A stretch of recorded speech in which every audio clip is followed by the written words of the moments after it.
As it was originally conceived, the chop can be used to rhythmically back up other players, can also be used as an interesting solo technique or in an ensemble, especially a string ensemble, to create the groove of missing drum and bass sections. Let's get started. Learning to do the chop begins with changing your bow hold. Start with your classical hold, and then straighten your thumb so that the bow rocks out toward the joints closest to your fingertips.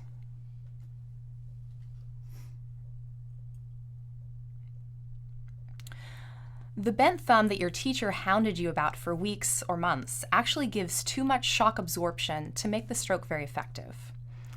A straight thumb also allows you to play on the inner edge of the hair, which is another unusual feature but requirement of this stroke, without hitting the instrument with your wrist.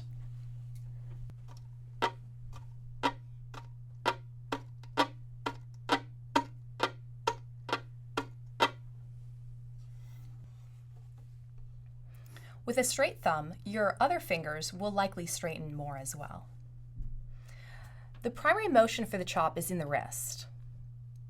Once you have your new bow hold, lightly cover your strings with your left hand to dampen them. Hover the bow above the strings, right near the frog, and practice simply tapping your bow up and down as if you were waving goodbye to someone.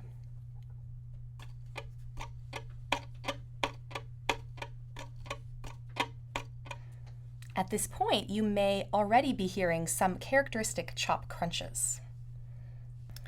Once you have the wrist motion, isolate just the chop part of the technique. Start with the G and D strings together, as lower strings tend to create richer, more resonant sounds than higher ones.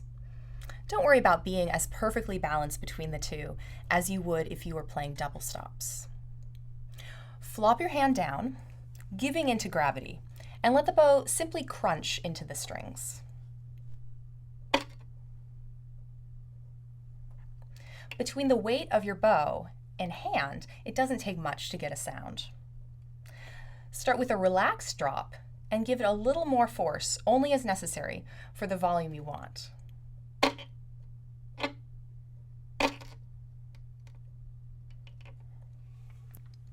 Once the bow lands, let it glue momentarily to the strings, similar to the preparation you'd need if you were about to start a martelé stroke.